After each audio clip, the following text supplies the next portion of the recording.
po ang ating ingredients sa ating buttered chicken with lemon and herb.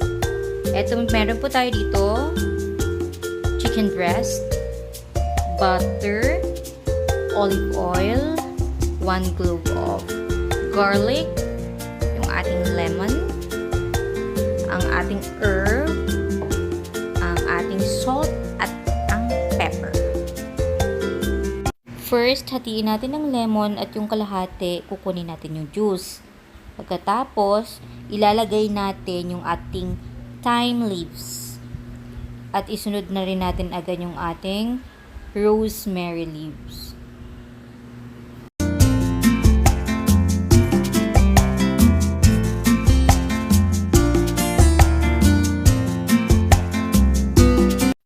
Add na rin tayo ng olive oil. Tapos, imimix lang natin and then spread sa bowl. Tapos, set aside. Ngayon, gagawin naman natin yung ating chicken breast. Lalagyan natin siya ng salt and pepper. Both sides, kailangan po natin siyang lagyan. Tapos, pagkatapos natin lagyan, spread lang natin siya sa chicken. Para mas ma-absorb siya ng maayos ng ating chicken. And then, ilalagay na natin siya sa ating bowl kanina na may juice and herb. Spread lang natin ng maayos. Lagyan natin ng mga herb natin para mas ma-absorb ng chicken.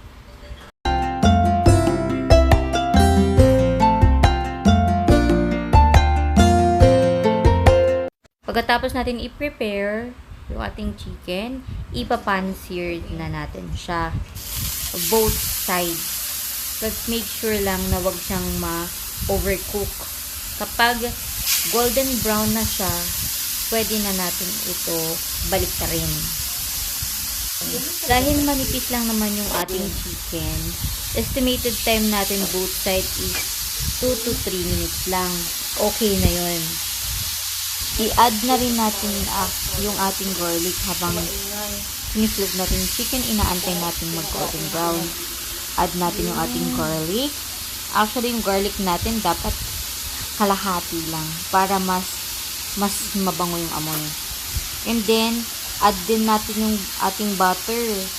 Yung half ng ating butter, unti-unti natin siyang i-add para mas ma-absorb siya ng ating chicken breast.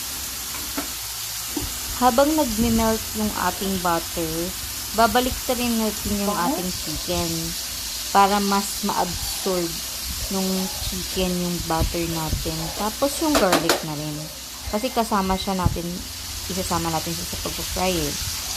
Then, i-add na natin yung ating 2 slices of lemon.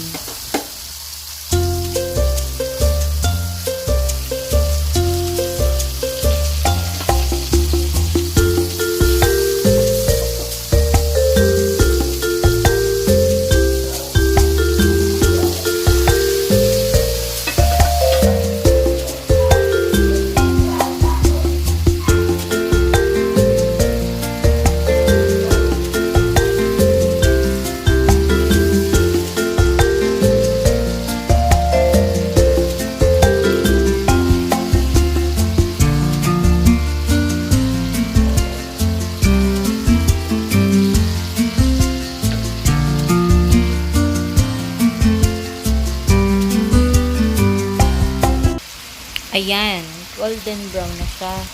Pero, make sure natin na both sides are golden brown. And, pag okay na both sides, pwede na po natin siyang ihain. At, eto na po ang ating finished product. Enjoy!